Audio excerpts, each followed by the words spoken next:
एक उम्मीद सुनहरे ख्वाबों की जो आपने देख रखे हैं अपने बच्चों के लिए, सुनहरे कल की सूरत में। उस सुनहरे कल के लिए हम संवारते हैं आपके बच्चों का मुस्तकबिल। यूनिक ग्रुप ऑफ इंस्टीट्यूशन गुज़िश्ता 33 वर्षों से दिखा रहा है रास्तों को मंजिल, उम्मीद को रोशनी, इल्म से अमल की रवायत, बच्चों के रोशन मुस्तकबिल का जामिन।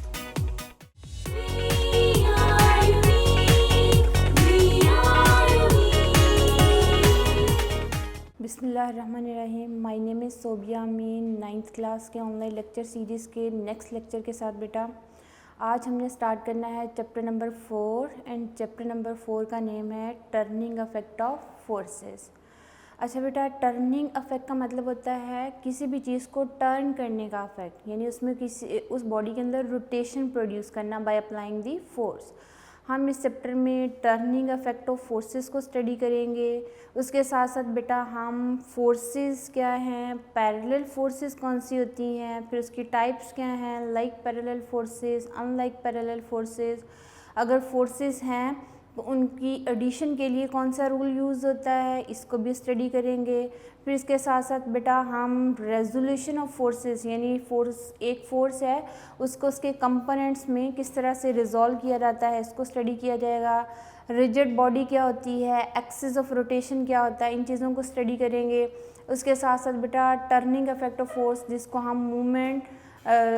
हम टॉर्क या मूवमेंट ऑफ फोर्स भी बोलते हैं, यानी फोर्स अप्लाई करने से बॉडी में रोटेशन प्रोड्यूस हो जाती है, उसको मूवमेंट ऑफ फोर्स या टॉर्क भी बोला जाता है। इन चीज़ों को स्टडी करेंगे। उसके साथ साथ बेटा हम प्रिंसिपल ऑफ मूवमेंट, यानी एक बॉडी कब बैलेंस होती है, उन प्रिंसिपल्स को स्टडी करेंगे। और इसके साथ साथ बेटा कंप्लीटली बैलेंस में होने के लिए या इक्विलिब्रियम में होने के लिए बॉडी को किस किस्म की कंडीशंस को फुलफ़िल करना पड़ेगा, उन चीज़ों को स्टडी किया जाएगा, जिसमें first condition of equilibrium, second condition of equilibrium को स्टडी करेंगे। और इसके साथ साथ फिर स्टेट्स ऑफ इक्विलिब्रियम किस तरह की होती हैं, कितनी उसकी टाइप हैं और उनकी आगे डिटेल क्या होगी, इन चीज़ों को हम इस चैप्टर में स्टडी करेंगे। अच्छा, अब हम आते हैं बेटा आज के टॉपिक की तरफ। सबसे पहले तो यहाँ देखिए टर्निंग का मतलब क्या होता है, किसी चीज़ को टर्न करना, फोर्स के अप्लाई करने से बॉडी में रोटेशन प्रोड्यूस हो जाना, टर्न हो जाना, उसको टर्निंग अफेक्ट बोला जाता है। जैसे आप बेटा डोर ओपन करती हो, आपने लॉक को घुमाया, यानी हाथ से आपने फोर्स लगाई, वही चीज़ एक एक्सिस के अक्रॉस रोटेट करती है, that is the turning affect. Clear है? अच्छा, अब इसमें हमने साथ साथ बेटा आज जो स्टडी करना है वो है पैरेलल फोर्सेस।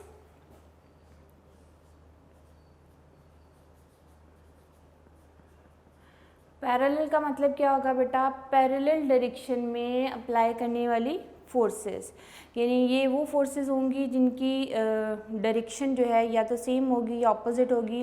ये फोर्सेस आपस में क्या होती हैं, पैरेलल होती हैं। तो अब अगर बेटा हम अज्यूम करते हैं इस चीज़ को समझने के लिए, हम अगर अज्यूम करें बेटा आपके पास एक गाड़ी है और वो गाड़ी चलते चलते क्या हो गई है, स्टॉप हो गई है। अब इस गाड़ी को स्टार्ट करने के लिए आपको 3 पर्सन की ज़रूरत पड़ी है जो इसके ऊपर फोर्स लगाएं, और फोर्स लगाने से ये बॉडी, ये कार, ये गाड़ी क्या हो सकती है, स्टार्ट हो सकती है। अच्छा, आप कॉल करते हैं 3 पर्सन को, और 3 पर्सन इन 3 पॉइंट्स के ऊपर फोर्सेस लगा रहे हैं। एक पर्सन ये ए पॉइंट के ऊपर फोर्स लगा रहा है, एक ये बी पॉइंट के ऊपर फोर्स लगा रहा है, और एक ये सी पॉइंट के ऊपर फोर्स लगाई जा रही है। 3 पर्सन ये 3 टाइप की फोर्सेस लगा रहे हैं इन पॉइंट्स के ऊपर। अब ये फोर्सेस जो कि इस बॉडी के ऊपर अप्लाई की जा रही हैं और ये इस बॉडी को स्टार्ट करने के लिए यूटिलाइज हो रही हैं, ये फोर्सेस आपस में क्या हैं, पैरेलल हैं। ऐसे फोर्सेस को क्या बोला जाता है, पैरेलल फोर्सेस बोला जाता है। और साथ साथ अगर आप बेटा गौर से देखो ना, ये जो फोर्सेस हैं इनकी ये लाइन ऑफ एक्शन, ये देखो ये लाइन ऑफ एक्शन क्या है, सेम है, लेकिन इसके पॉइंट ऑफ एक्शन क्या है, डिफरेंट है। यानी ये बॉडी एक ही बॉडी की एक ही जो लाइन के ऊपर जो है वो अप्लाई हो रही है, लेकिन उसके पॉइंट ऑफ एक्शन क्या है, डिफरेंट है। यानी लाइन ऑफ एक्शन क्या है, सेम है, लेकिन इस बॉडी के ऊपर जो फोर्सेस अप्लाई की जा रही हैं, फोर्सेस अप्लाई करने के पॉइंट्स क्या हैं, डिफरेंट हैं। ऐसे फोर्सेस को क्या बोला जाता है, पैरेलल फोर्सेस। या दूसरी डेफिनेशन हम ये भी बोलते हैं कि such forces that are parallel to each other that are called the parallel forces. अब ये पैरेलल फोर्सेस बेटा 2 तरह की होती हैं। एक को बोला जाता है लाइक पैरेलल फोर्सेस,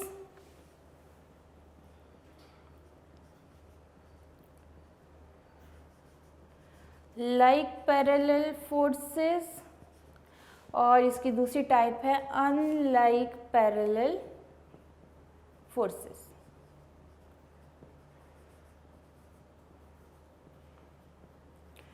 अच्छा, लाइक पैरेलल फोर्सेस को पहले समझते हैं बेटा। अब सेम एग्जांपल अगर हम देते हैं कि हमारे पास है ये एक बैग, लाइक पैरेलल फोर्सेस में हम एग्जांपल दे रहे हैं बेटा, ये है हमारे पास एक बैग, इस बैग में बहुत सारे जो है एप्पल हैं, हर एप्पल का अपना एक वेट होगा, और वेट का है कि इस बॉडी के ऊपर या इन एप्पल्स के ऊपर लगने वाली फोर्स ऑफ ग्रेविटी, जिस फोर्स के साथ ये इन ऑब्जेक्ट्स को अर्थ अपनी तरफ अट्रैक्ट कर रही है। ये एप्पल की बजाय थोड़ी नाशपातियाँ बनना शुरू हो गई हैं, लेकिन बहरहाल इसको अज्यूम कर लीजिए कि ये क्या है, एप्पल है। इस बैग के अंदर, इस शॉपिंग बैग के अंदर ये मैंने बहुत सारे एप्पल रख दिए हैं। अब हर एप्पल का वेट क्या है, वर्टिकली डाउनवर्ड, इसका भी वेट वर्टिकली डाउनवर्ड है, इस एप्पल का भी वेट वर्टिकली डाउनवर्ड है, हर एप्पल का वेट जो है वो क्या है, वर्टिकली डाउनवर्ड। अब हम ये भी पढ़ चुके हैं बेटा कि weight is a force with which earth attracts the bodies towards its centre, यानी कि वेट क्या है कि एक ऑब्जेक्ट के ऊपर लगने वाली वो फोर्स है जिससे अर्थ इन ऑब्जेक्ट्स को अपने सेंटर की तरफ क्या करती है, अट्रैक्ट करती है। तो यहाँ पे हर एप्पल का वेट क्या है, वर्टिकली डाउनवर्ड है। एज ए होल इस पूरे बैग का वेट भी क्या होगा, वर्टिकली डाउनवर्ड होगा। तो यहाँ पे इन सारे एप्पल का जो वेट होगा बेटा, इसमें ये सारी फोर्सेस ही हैं बेसिकली, और इन सब एप्पल का वेट जो है वर्टिकली डाउनवर्ड है, उसकी डायरेक्शन क्या है, सेम है, towards the centre of earth है। तो क्या हम कह सकते हैं कि इन सारे एप्पल का जो वेट वर्टिकली डाउनवर्ड है, इनकी सेम डायरेक्शन है। तो ऐसी फोर्सेस को हम बोल देते हैं लाइक पैरेलल फोर्सेस, यानी ऐसी फोर्सेस जो एक दूसरे के पैरेलल होती हैं और उनकी डायरेक्शन सेम होती है, ऐसी फोर्सेस को बोला जाता है बेटा लाइक पैरेलल फोर्सेस। अगर आप इसकी डेफिनेशन बोलोगे कि what are the like parallel forces, such forces that are parallel to each other and have same direction that are called the parallel forces, like parallel forces. और इसकी हम definition यहाँ लिख रही हूँ बेटा, मैं आप साथ साथ लर्न कर लीजिए। पैरेलल फोर्सेस क्या थी बेटा, ऐसी फोर्सेस जिनकी लाइन ऑफ एक्शन सेम होती है लेकिन पॉइंट ऑफ एक्शन क्या होते हैं, डिफरेंट होते हैं, वो एक दूसरे के पैरेलल होती हैं। सच फोर्सेस को क्या बोला जाता है, पैरेलल फोर्सेस। इसकी टू टाइप्स हैं, like parallel forces and unlike parallel forces. Like parallel forces क्या हैं बेटा, such forces that are parallel to each other and have same direction that are called the like parallel forces. तो इसकी definition में यहाँ लिख रही हूँ बेटा, such forces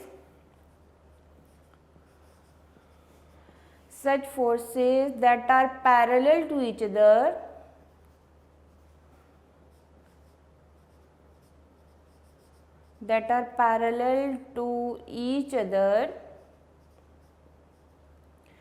and have same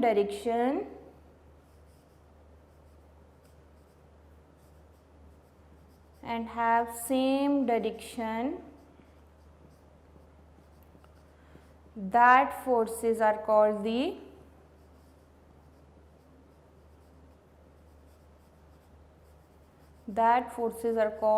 like parallel forces।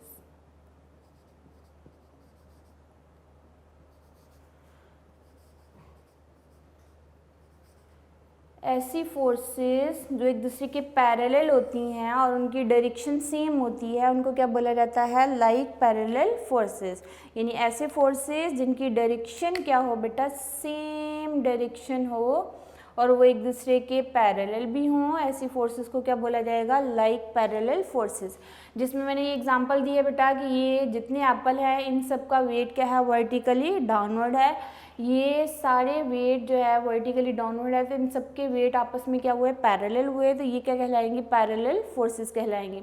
Same ही मैंने यहाँ एग्जांपल जो दी थी बेटा कि अगर आपके पास ये एक बस है, बस के ऊपर अप्लाई होने वाली सारी फोर्स, यानी 3 पर्सन अगर इसको जो है यहाँ से पुश कर रहे हैं, तो इन दैट केस ये पर्सन F1 फोर्स लगा रहा है, ये पर्सन F2 और ये F3 फोर्सेस लगा रहा है।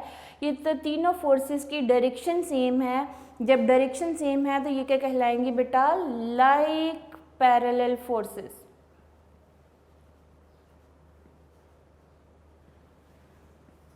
ठीक है, अगर 3 पर्सन एक गाड़ी को धक्का लगा रहे हैं और वो सेम डायरेक्शन में फोर्स अप्लाई कर रहे हैं तो ये क्या कहलाएंगी, लाइक पैरेलल फोर्सेस। अब इसकी दूसरी टाइप देखते हैं बेटा, unlike parallel forces. Unlike parallel forces वो फोर्सेस होती हैं जिनकी डायरेक्शन ऑपोजिट होती है, यानी हम एक बॉडी के ऊपर फोर्सेस अप्लाई कर रहे हैं लेकिन उसमें से दो फोर्सेस जो हैं वो एक डायरेक्शन में लगाई जा रही हैं, दो फोर्सेस उसके ऑपोजिट डायरेक्शन में लगाई जा रही हैं। उन दोनों की डायरेक्शन अगर ऑपोजिट है और वो आपस में पैरेलल हों तो ये कहलाती हैं बेटा अनलाइक पैरेलल फोर्सेस।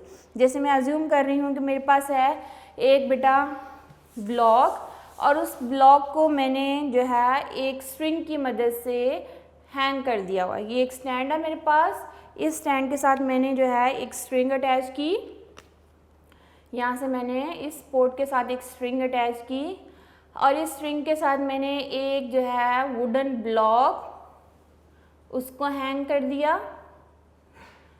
अब देखिए इस वुडन ब्लॉक का वेट एक्ट करेगा वर्टिकली डाउनवर्ड और इसका रिएक्शन जो होगा, रिएक्शन फोर्स जो होगी बेटा, that will be the tension in the string. अब वेट भी फोर्स है और टेंशन भी क्या है, फोर्स है।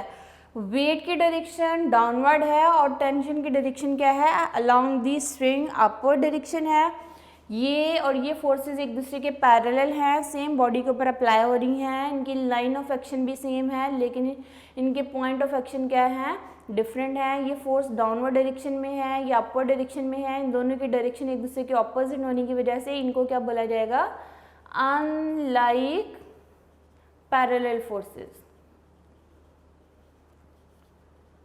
इसको क्या बोला जाएगा, अनलाइक पैरेलल फोर्सेस। जब आप इसकी डेफिनेशन लिखोगे तो आप क्या लिखोगे, सच forces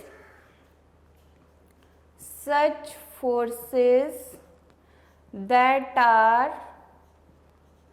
parallel to each other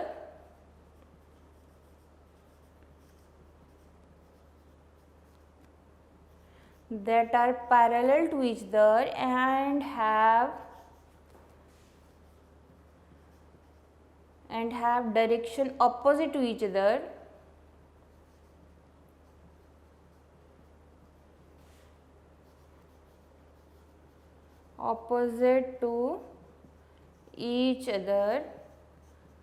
such forces are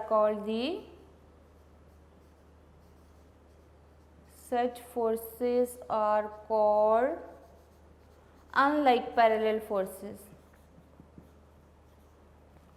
Unlike parallel forces.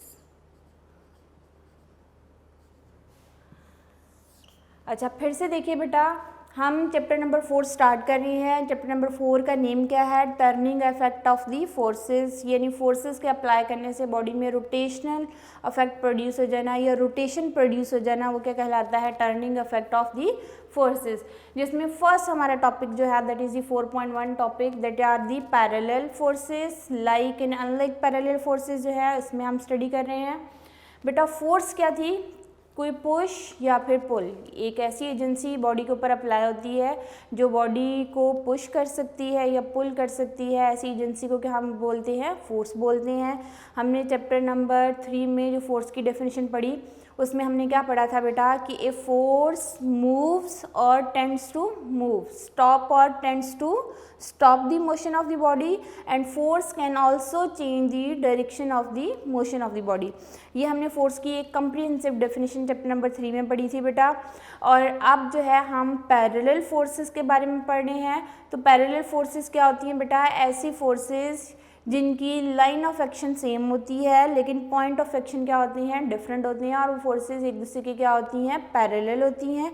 ऐसे फोर्सेस को बोला जाता है पैरेलल फोर्सेस। अब इसकी 2 टाइप्स हैं बेटा, like parallel forces and unlike parallel forces.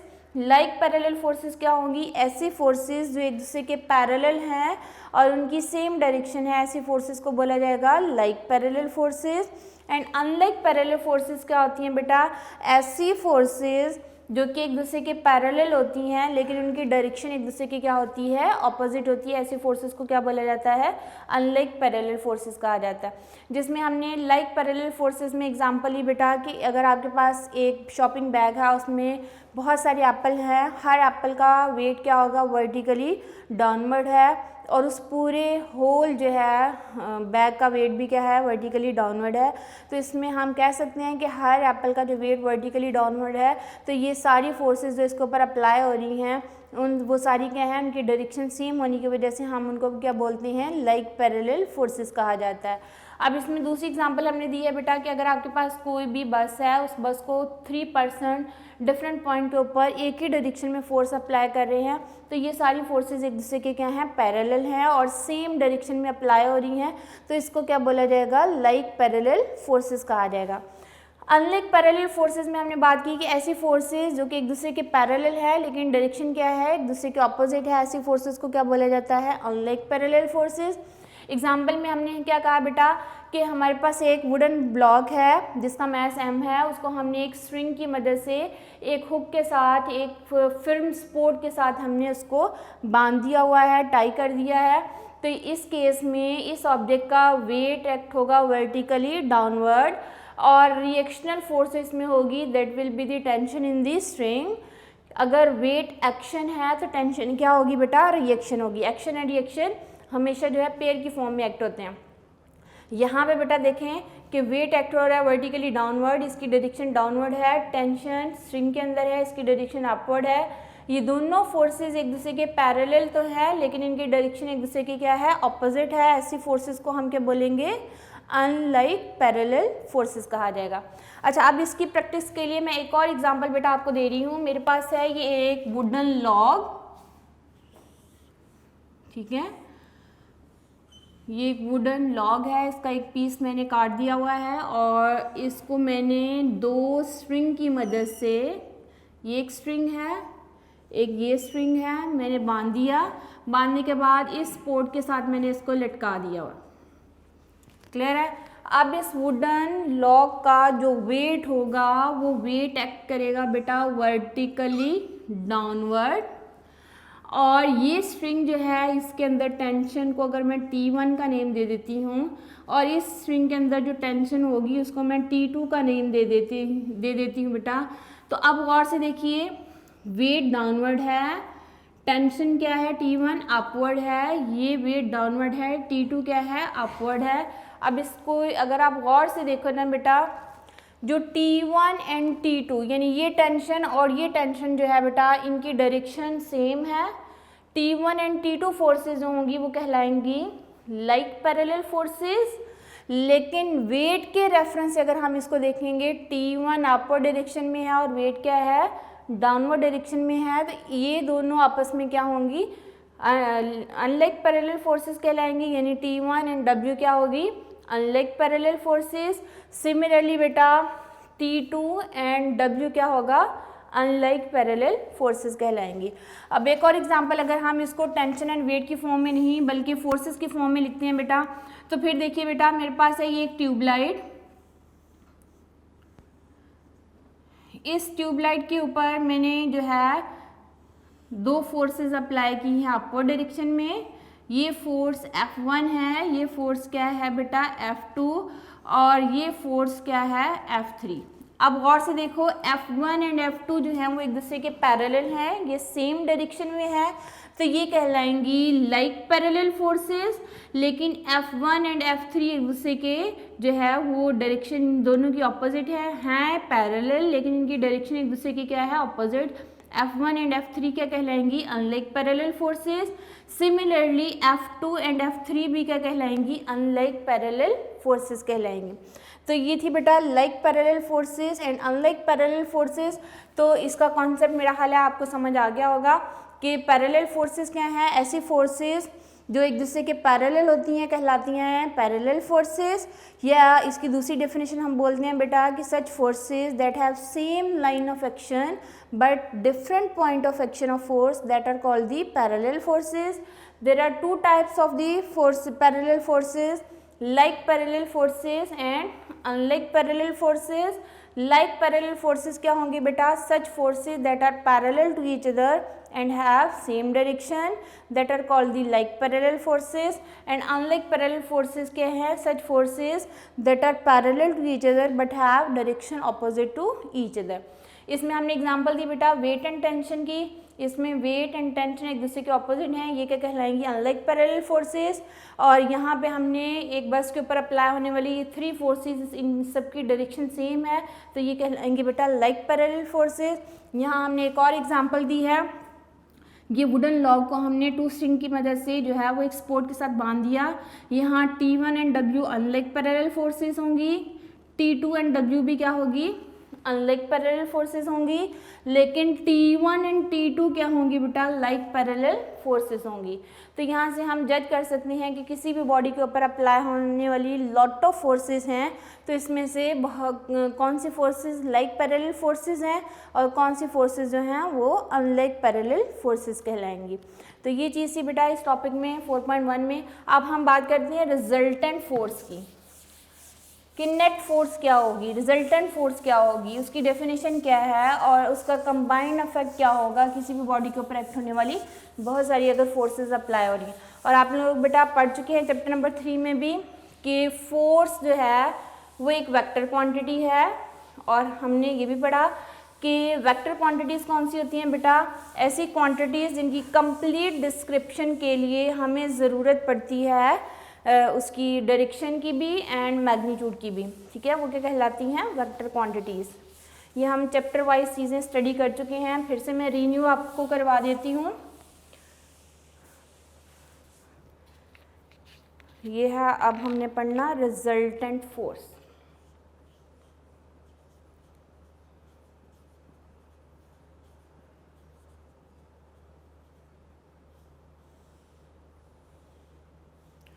Okay, force जो है बेटा एक वेक्टर क्वांटिटी है. यानी हमने जो चैप्टर 2 में बात की थी कि कुछ फिजिकल क्वांटिटीज़ ऐसी होती हैं जिनकी कंप्लीट डिस्क्रिप्शन के लिए सिर्फ मैग्नीट्यूड की ज़रूरत पड़ती है. मैग्नीट्यूड का मतलब क्या होता है बेटा? एक न्यूमेरिकल वैल्यू और उसके साथ अप्रोप्रिएट यूनिट की ज़रूरत पड़ती है, वो कहलाती हैं स्केलर क्वांटिटीज़. लेकिन ऐसी क्वांटिटीज़ जिनकी कंप्लीट डिस्क्रिप्शन के लिए हमें मैग्नीट्यूड के साथ साथ उसकी डायरेक्शन की भी ज़रूरत पड़े, वो कहलाती हैं वेक्टर क्वांटिटीज़. फोर्स है तो उसको अप्लाई जब किया जाता है तो उसकी स्पेसिफिक डायरेक्शन होती है, उसकी कंप्लीट डिस्क्रिप्शन के लिए हमें मैग्नीट्यूड की भी ज़रूरत पड़ती है और साथ साथ डायरेक्शन की भी ज़रूरत पड़ती है. तो इस वजह से फोर्स एक वेक्टर क्वांटिटी है. ठीक है, अब जो फोर्स है ना बेटा उसमें हम बात कर रहे हैं रिजल्टेंट फोर्स. एक ऑब्जेक्ट के ऊपर लॉट ऑफ फोर्सेस अगर अप्लाई हो रही हैं, फॉर एग्जांपल ये एक ब्लॉक है बेटा, इस ब्लॉक के ऊपर F1 फोर्स ये अप्लाई हो रही है, F2 फोर्स कोई ना कोई एंगल यहाँ बनाती है हॉरिजॉन्टल सरफेस के साथ, ये भी अप्लाई हो रही है. और फॉर एग्जांपल F1 फोर्स है 10 न्यूटन, F2 फोर्स है 20 न्यूटन. एक और फोर्स मैं इस ब्लॉक के ऊपर अप्लाई कर रही हूँ वो है जी F3 फोर्स, वो एंगल हॉरिजॉन्टल सरफेस के साथ ऑलमोस्ट 67 डिग्री बना रही है. ये 3 फोर्सेस सेम बॉडी के ऊपर अप्लाई की जा रही हैं. अब तीनों फोर्सेस जो हैं वो डिफरेंट डायरेक्शन में, जो कि हॉरिजॉन्टल सरफेस के साथ उसका एंगल जो है वो डिफरेंट है, वो अप्लाई की जा रही हैं. हर फोर्स का कोई ना कोई कंपोनेंट अलोंग एक्स डायरेक्शन होगा और कोई ना कोई कंपोनेंट अलोंग वाई डायरेक्शन भी एक्ट करेगा. तो अगर हमने बात करनी हो कि इस ब्लॉक के ऊपर रिजल्टेंट फोर्स कितनी होगी, यानी नेट फोर्स इस ब्लॉक के ऊपर अप्लाई की जाएगी वो कितनी होगी, तो उसका एक स्पेसिफिक मेथड होता है, उसको हम अपने नेक्स्ट लेक्चर में स्टडी करेंगे डिटेल के साथ. अब बात ये कर रहे हैं कि इसके ऊपर एक्ट होने वाली सारी फोर्सेस का जो सम अप होगा उसको हम एक सिंगल वेक्टर में रिप्रेजेंट करेंगे.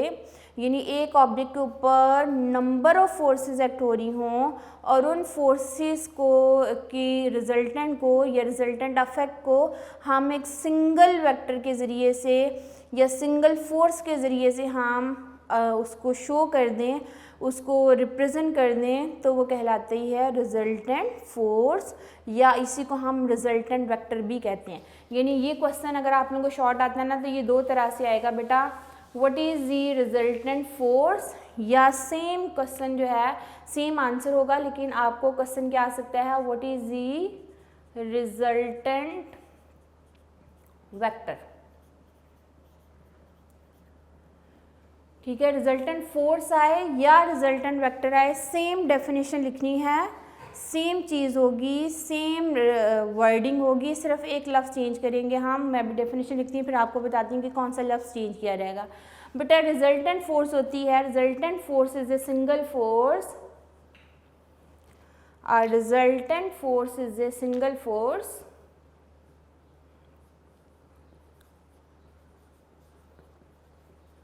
a resultant force is a single force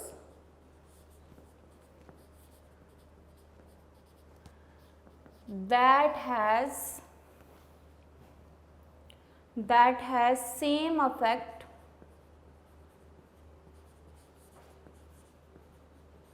as the combined effect of all the forces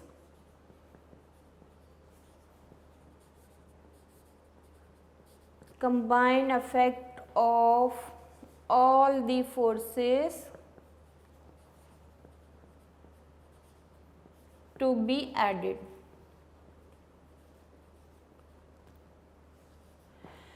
resultant force क्या है बेटा, एक सिंगल फोर्स होगी जिसका अफेक्ट कैसा होगा, उन सारी फोर्सेस को ऐड अप करने के बाद जो नेट अफेक्ट आएगा उसके इक्वल होगा।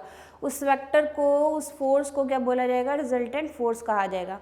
और सेम अगर डेफिनेशन आपको आती है what is the resultant vector, तो आपने सिर्फ रिजल्टेंट फोर्स की जगह लफ्ज़ क्या लगा देना है, वेक्टर। तो फिर आप डेफिनेशन क्या लिखोगे बेटा, a resultant vector is a single force की बजाय सिंगल वेक्टर बोल देंगे, single vector that has the same effect as the combined effect of all the vectors to be added. यानी जहाँ जहाँ फोर्स का लफ्ज़ होगा वहाँ क्या लगा दोगे, वेक्टर का लफ्ज़ लगा दोगे, तो वो आपकी रिजल्टेंट वेक्टर की डेफिनेशन बन जाएगी। तो यहाँ पे बेटा रिजल्टेंट फोर्स क्या है कि ए रिजल्टेंट फोर्स एक सिंगल फोर्स है और उसका अफेक्ट कैसा होगा कि अगर एक ऑब्जेक्ट के ऊपर नंबर ऑफ फोर्सेस एक्ट हो रही हैं, लॉट ऑफ नंबर है, मैं कह रही हूँ अगर 3 फोर्सेस हैं या 4 फोर्सेस उसके ऊपर अप्लाई हो रही हैं और हर फोर्स जो है वो डिफरेंट एंगल से उसके ऊपर अप्लाई की जा रही है। जब हम रिजल्टेंट फोर्स की बात करेंगे, रिजल्टेंट वेक्टर की बात की जाएगी, तो रिजल्टेंट फोर्स या रिजल्टेंट वेक्टर का अफेक्ट क्या होगा, वो इस तरह का होगा कि हमने उन सारी फोर्सेस को ऐड अप कर लिया हुआ है और ऐड अप करने के बाद उसके ऊपर जो नेट फोर्स अप्लाई हो रही होगी उसकी इक्विवेलेंट क्या होगी, रिजल्टेंट फोर्स होगी, उसके इक्विवेलेंट ही क्या होगा, रिजल्टेंट वेक्टर होगा। तो इसीलिए एक कम्प्रीहेंसिव डेफिनेशन जो हम रिजल्टेंट फोर्स की बोलते हैं वो क्या है, a resultant force is a single force that has the same effect as the combined effect of all the forces to be added. ये था बेटा रिजल्टेंट फोर्स। और रिजल्टेंट फोर्स जो है बेटा, क्योंकि फोर्स एक वेक्टर क्वांटिटी है और वेक्टर क्वांटिटीज़ को डिस्क्राइब करने के लिए डायरेक्शन की भी ज़रूरत पड़ती है। जब डायरेक्शन की ज़रूरत पड़ती है तो हम कभी भी वेक्टर क्वांटिटीज़ को आम ऑर्डिनरी अलजेब्रिक सम अप के ज़रिए से सम अप नहीं कर सकते, ना ही उनको सब्ट्रैक्ट किया जा सकता है। जो वेक्टर क्वांटिटीज़ होती हैं बेटा, उनकी एडिशन के लिए और उनकी सब्ट्रैक्शन के लिए एक स्पेसिफिक रूल होता है, उस रूल को बोला जाता है हेड टू टेल रूल। उसको इंशाल्लाह हम अपने नेक्स्ट लेक्चर में डिटेल के साथ डिस्क्राइब करेंगे। आज जो हमने पढ़ा वो क्या था बेटा, parallel forces, like parallel forces, unlike parallel forces, और उसके साथ हमने क्या पढ़ा है, रिजल्टेंट फोर्स की डेफिनेशन पढ़ी है। Resultant force as a short question आ जाता है बेटा,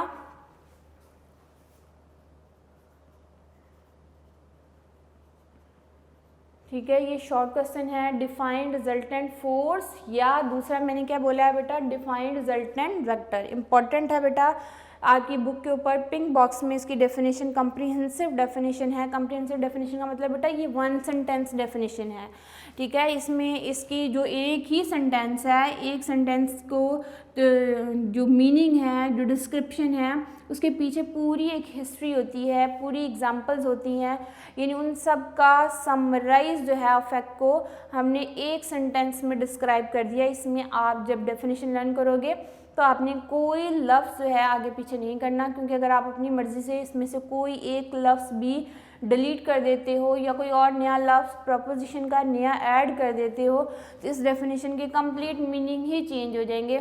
इस वजह से आपने सेम डेफिनेशन सेम वर्डिंग में लर्न करनी है कि resultant force is a single force that has the same affect as the combined effect of all the forces to be added। अब मैंने एग्जाम्पल क्या दी थी बेटा, ये सिर्फ आपको समझाने के लिए, अदरवाइज आपने ये एग्जाम्पल कोट नहीं करनी इसमें शॉर्ट क्वेश्चन के साथ। शॉर्ट क्वेश्चन में ही सिर्फ एक डेफिनेशन ही सफिशिएंट होगी, इनफ होगी, आपको 2 मार्क्स अवॉर्ड कर दिए जाएंगे, ठीक है। ये एक ब्लॉक के ऊपर बेटा बहुत सारी फोर्सेस अप्लाई की जा रही हैं, और अगर मैंने इनकी रिजल्टेंट फोर्स फाइंड आउट करनी हो तो इसके लिए एक स्पेसिफिक रूल होगा, वो मैं आपको सिखाती हूँ नेक्स्ट लेक्चर में। लेकिन अभी के लिए आप देखिए कि ये फोर्स F1 है, ये फोर्स F2 है, ये फोर्स F3 है, ये फोर्स क्या होगी, F4 होगी। यानी एक ब्लॉक के ऊपर नंबर ऑफ फोर्सेस एक्ट हो रही हैं, मैंने इसकी रिजल्टेंट फोर्स फाइंड आउट करनी है।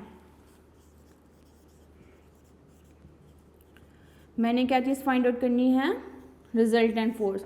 तो रिजल्टेंट फोर्स फाइंड आउट करने के लिए जो रूल होगा या जो मेथड होगा वो मेथड कहलाता है बेटा हेड टू टेल रूल, ठीक है। अब हेड टू टेल रूल इसको क्यों बोला जाता है, ये थोड़ा सा अगर आपको मेमोराइज करा दूं बेटा, जब आपको चैप्टर 2 में वेक्टर क्वांटिटीज़ के बारे में पढ़ाया गया था तो वेक्टर क्वांटिटीज़ की डिस्क्रिप्शन और उसकी रिप्रेजेंटेशन के लिए हमने वहाँ 2 मेथड पढ़े थे।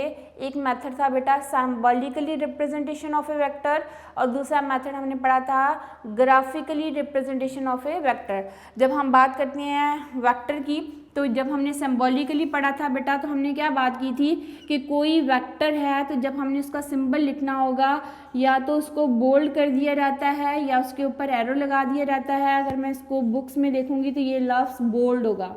बोल्ड का मतलब क्या होगा बेटा, ये वेक्टर है, ये क्या है, वेक्टर है। वेक्टर का मतलब क्या होगा कि इसकी कंप्लीट डिस्क्रिप्शन के लिए हमें मैग्नीट्यूड के साथ साथ उसकी डायरेक्शन की भी ज़रूरत पड़ती है, यानी vector quantities need magnitude and direction,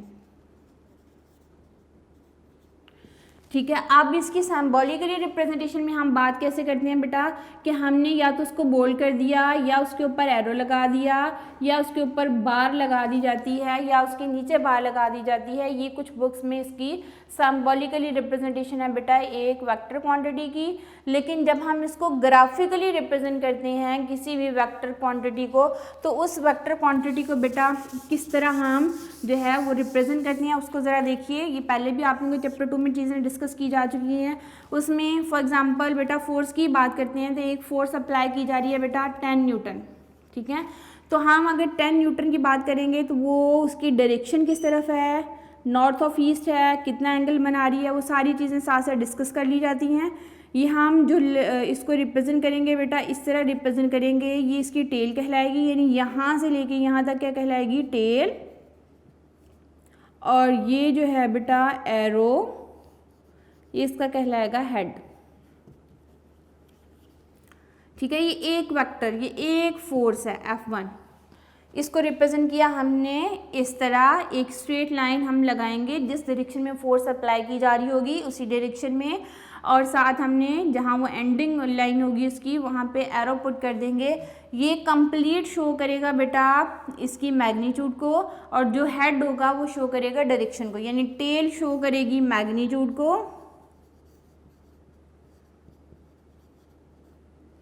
and head show करेगा किस चीज़ को, डायरेक्शन को। और वेक्टर को जब हम बात करते हैं वेक्टर क्वांटिटीज़ की डेफिनेशन की, तो उसमें हम यही बात करते हैं कि vector quantities need magnitude as well as direction, यानी मैग्नीट्यूड की भी ज़रूरत पड़ती है, डायरेक्शन की भी ज़रूरत पड़ती है। ऐसी क्वांटिटीज़ को क्या बोला जाता है, वेक्टर क्वांटिटीज़ कहा जाता है। और उसकी रिप्रेजेंटेशन के लिए हम यूज़ करेंगे बेटा ये कंप्लीट एक एरो लाइन, जिसमें इसकी लेंथ शो करेगी मैग्नीट्यूड को, और जो एरो है वो शो करेगा किसी इसको हेड को। तो ये इसको हम अभी जो है नेक्स्ट लेक्चर में डिस्क्राइब करेंगे कि जो रूल है इन फोर्सेस को ऐड करने का, या जो है बेटा इन फोर्सेस को सब्ट्रैक्ट करने के लिए जो स्पेसिफिक रूल होता है वो क्या होगा, इसको स्टडी किया जाएगा। आज के हमारे लेक्चर में जो हमने 3 चीज़ें पढ़ी हैं वो क्या है बेटा, parallel forces, like parallel forces, unlike parallel forces, उनकी एग्जांपल हमने स्टडी की हैं, और साथ क्या चीज़ स्टडी की है बेटा, रिजल्टेंट फोर्स। ठीक है, इस चीज़ को हमने स्टडी किया। ये तीनों एज ए शॉर्ट क्वेश्चन आते हैं समटाइम। बहुत सारी पेपर्स ऐसे हैं लाहौर बोर्ड के जिसमें आपने देखा होगा कि डिफ्रेंशिएट में अक्सर आ जाता है, differentiate between like and unlike parallel forces. तो उसमें आपकी बुक में जो पिंक बॉक्सेस लिखे हुए हैं आपने उसको एज इट इज़ लिखना है कि लेकिन जितने क्वेश्चंस बेटा डिफरेंशिएट वाले होते हैं ना, उसमें आपने बीच में एक लाइन लगानी है, और लाइन लगा के आपकी जो लाइक पैरेलल फोर्सेस होंगी उसको एक साइड पे लिखोगे, अनलाइक पैरेलल फोर्सेस होंगी उसको दूसरी साइड पे लिखोगे।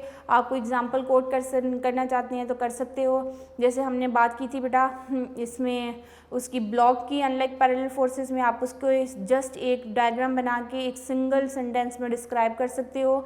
आप अगर लाइक पैरेलल फोर्सेस की बात करते हैं तो उसमें भी कोई डायग्राम ड्रॉ करके आप बात कर सकोगे कि इस ऑब्जेक्ट के ऊपर 2 फोर्सेस एक्ट हो रही हैं, अगर उनकी डायरेक्शन सेम है तो F1 एंड F2 फोर्सेस क्या होंगी, लाइक पैरेलल फोर्सेस होंगी।